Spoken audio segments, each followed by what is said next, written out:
ജമ്മു കാശ്മീർ എന്ന് പറയുന്നത് പൂർണ്ണമായിട്ടും ഇന്ത്യയുടെ അവിഭാജ്യ ഘടകമാണ്. നമ്മുടെ ഇന്ത്യയുടെ ഒഫീഷ്യൽ ആയിട്ടുള്ള മാപ്പ് എന്ന് പറയുന്നത് ഇതാണ്. പൂർണ്ണമായിട്ടുമുള്ള ജമ്മു കാശ്മീർ ഇന്ത്യയുടേതാണ്. എന്നാൽ ഈ കാണുന്ന മാപ്പ് എന്ന് പറയുന്നത് നിലവിലുള്ള സാഹചര്യങ്ങളുടെ അടിസ്ഥാനത്തിലെ മാപ്പാണ്. എന്ന് വെച്ചാൽ ഇതിനകത്ത് നമുക്ക് ഇന്ത്യ പൂർണ്ണമായി നിയന്ത്രിക്കുന്ന ജമ്മു കാശ്മീർ കാണാൻ പറ്റും, ലഡാക്ക് ഉൾപ്പെടുന്ന ഭാഗം, ചൈനയുടെ കയ്യിലുള്ള അക്സൈ ചിൻ കാണാൻ പറ്റും, പാകിസ്ഥാന്റെ കൈവശമുള്ള ആസാദ് കാശ്മീർ എന്ന് വിളിക്കുന്ന പാക് അധീന കാശ്മീരിന്റെ ഒരു ഭാഗവും ഗിൽജിത് ബാൾട്ടിസ്ഥാൻ എന്ന് വിളിക്കുന്ന പാക് അധീന കാശ്മീരിന്റെ മറ്റൊരു ഭാഗവും കാണാൻ പറ്റും. ഇന്ത്യ ഏതെങ്കിലും ഒരു സമയത്ത് പാക് അധീന കാശ്മീർ തിരിച്ചുപിടിക്കാൻ ശ്രമിക്കുകയാണെങ്കിൽ ഏറ്റവും നല്ലത് ഇന്ത്യ ഗിൽജിത് ബാൾട്ടിസ്ഥാൻ ഫോക്കസ് ചെയ്യുന്നതായിരിക്കുമെന്നാണ് പല പ്രതിരോധ വിദഗ്ധരും അഭിപ്രായപ്പെടുന്നത്.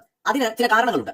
പാക് അധീന കാശ്മീരിൽ നമ്മൾ ആസാദ് കാശ്മീർ ഭാഗം എടുത്ത് നോക്കിക്കഴിഞ്ഞാൽ വളരെ ചെറിയൊരു പ്രവിശ്യയാണ്. പക്ഷേ ഏതാണ്ട് 5 മില്യൺ അടുത്താണ് ഇവിടുത്തെ പോപ്പുലേഷൻ എന്ന് പറയുന്നത്. ഈ ആസാദ് കാശ്മീർ എന്ന വാക്ക് ഞാൻ ഉപയോഗിക്കുന്നത് നമുക്ക് ഈ ഒരു വീഡിയോയിൽ മനസ്സിലാവാൻ വേണ്ടി മാത്രമാണ്. നമ്മൾ പൊതുവെ അങ്ങനെ ഉപയോഗിക്കാറില്ല. പാക് അധീന കാശ്മീർ എന്ന് മാത്രമേ നമ്മൾ ഉപയോഗിക്കാറുള്ളൂ. പക്ഷേ നമുക്ക് വീഡിയോയിൽ കുറച്ചുകൂടി ക്ലാരിറ്റി കിട്ടുന്നതിന് വേണ്ടി മാത്രമാണ് ഞാൻ ആ വാക്ക് ഉപയോഗിക്കുന്നത്. അപ്പോൾ പാകിസ്ഥാൻ വിളിക്കുന്ന ആസാദ് കാശ്മീർ എന്ന് പറയുന്ന ഈ ഒരു ഭാഗത്തിന്റെ ടോട്ടൽ വിസ്തൃതി എന്ന് പറയുന്നത് 13,297 സ്ക്വയർ കിലോമീറ്റർ ആണ്.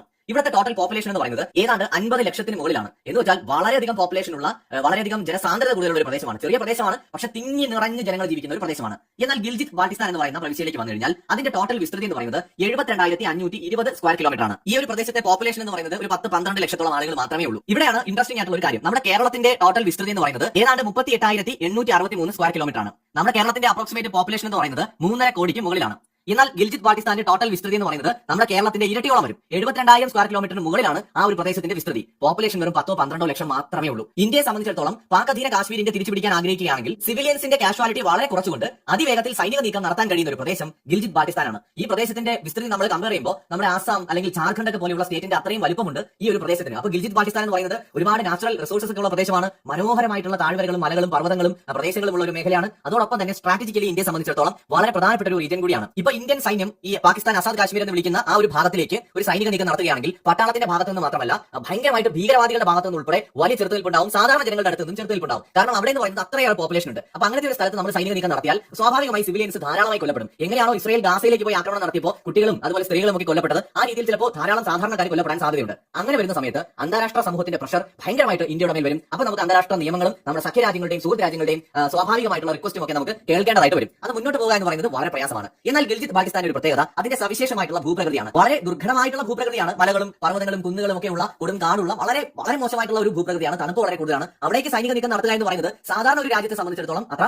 എളുപ്പമുള്ള കാര്യമല്ല. എന്നാൽ ഇന്ത്യയെ സംബന്ധിച്ചിടത്തോളം മൗണ്ടൻസിൽ യുദ്ധം ചെയ്യാൻ പ്രത്യേക പരിശീലനം കിട്ടിയിട്ടുള്ള ധാരാളം സൈനികരുള്ള ഒരു രാജ്യമാണ് നമ്മുടേത്. നമ്മൾ എപ്പോഴെങ്കിലും അത് പിടിച്ചെടുക്കാൻ ശ്രമിക്കുകയാണെങ്കിൽ ഇന്ത്യ മിക്കവാറും ഫോക്കസ് ചെയ്യുന്നത് ഗിൽജിത് ബാൾട്ടിസ്ഥാൻ ആയിരിക്കും ആദ്യം. പോപ്പുലേഷൻ കുറവായതുകൊണ്ട് തന്നെ സിവിലിയൻ കാഷ്വാലിറ്റി പരമാവധി കുറച്ചുകൊണ്ട് നമുക്ക് സൈനിക നീക്കം സാധ്യമാകുന്നത് ചെറിയ കാര്യമൊന്നുമല്ല. ഇനി ഇതിന്റെ സ്ട്രാറ്റജിക് ഇമ്പോർട്ടൻസ് എന്താണ് നമ്മൾ മനസ്സിലാക്കേണ്ടത്? ചൈനയ്ക്ക് ഇവിടെ വലിയ താല്പര്യങ്ങളുണ്ട്. ചൈന പാകിസ്ഥാൻ എക്കണോമിക് കോറിഡോർ കടന്നു പോകുന്ന വളരെ പ്രധാനപ്പെട്ട ഒരു പ്രദേശമാണിത്. ചൈനയുടെ ഷിൻജിയാങ് മേഖലയുമായിട്ടും അഫ്ഗാനിസ്ഥാനിലെ വഖാൻ കോറിഡോറുമായിട്ടും അതിർത്തി പങ്കിടുന്ന ഒരു മേഖലയാണ് ഗിൽജിത് ബാൾട്ടിസ്ഥാൻ എന്ന് പറയുന്നത്. ഈ വഖാൻ കോറിഡോർ എന്ന് പറയുന്നത് ഇന്ത്യയെ സംബന്ധിച്ചിടത്തോളം അഫ്ഗാനിസ്ഥാനുമായിട്ട് കിട്ടുന്ന അതിർത്തി നമ്മൾ പല വീഡിയോകളും പറഞ്ഞിട്ടുണ്ട്. സെൻട്രൽ ഏഷ്യയിലേക്കുള്ള നമ്മുടെ ട്രേഡിനെ, ചരക്ക് നീക്കത്തിനെ വളരെയധികം സഹായിക്കുന്ന ഒന്നാണ്. യുദ്ധം എന്ന് പറയുന്നത് തീർച്ചയായിട്ടും ഇന്ത്യയെ സംബന്ധിച്ചിടത്തോളം ഇന്ത്യയുടെ എക്കണോമിക് ഗ്രോത്തിന് അത്ര നല്ലതൊന്നുമല്ല. ഇത് പറയുമ്പോൾ തന്നെ നമ്മുടെ അന്താരാഷ്ട്ര ബന്ധങ്ങളെ നമുക്ക് ഇവിടെ ഉപയോഗപ്പെടുത്താം. പാകിസ്ഥാന് മേൽ പ്രഷർ ചെലുത്തുന്നതിന് വേണ്ടിയിട്ട് ചൈന ഈ ഇന്ത്യ ഇപ്പോൾ ഒരു സൈനിക നീക്കം നടത്തുകയാണെങ്കിൽ പാകിസ്ഥാനെ സഹായിക്കാനായിട്ട് നേരിട്ട് മുന്നോട്ട് വരാതിരിക്കാനായിട്ട് നമുക്ക് അന്താരാഷ്ട്ര സമ്മർദ്ദങ്ങൾ ചെലുത്താൻ കഴിയും. ഇപ്പോൾ അമേരിക്കയുമായിട്ടും റഷ്യയുമായിട്ടും ഫ്രാൻസുമായിട്ടും യൂറോപ്യൻ രാജ്യങ്ങളുമായിട്ടും ഒക്കെയുള്ള ഇന്ത്യയുടെ ബന്ധം ഉപയോഗപ്പെടുത്തിക്കൊണ്ട് ചൈനയെ നമുക്ക് ഇതിൽ നിന്ന് അകറ്റി നിർത്താൻ കഴിയും. ഈ ഗിൽജിത് ബാൾട്ടിസ്ഥാനിൽ ഇന്ത്യ ഒരു നീക്കം നടത്തുകയാണെങ്കിൽ പാകിസ്ഥാന് ഒരുപാട് സമയം ഇന്ത്യയോട് പിടിച്ചു നിൽക്കാൻ കഴിയില്ല. ഒരിക്കലും പാകിസ്ഥാന് ഈ ഒരു പ്രദേശം വിട്ട് ഇന്ത്യയുടെ മെയിൻ ലാൻഡിലേക്ക് ആക്രമണം നടത്താൻ കഴിയില്ല. അങ്ങനെ ഇപ്പോൾ പാകിസ്ഥാൻ ഗുജറാത്തോ രാജസ്ഥാനോ അല്ലെങ്കിൽ ഇന്ത്യയുടെ മറ്റേതെങ്കിലും പ്രദേശങ്ങളോ ലക്ഷ്യം വയ്ക്കുകയാണെങ്കിൽ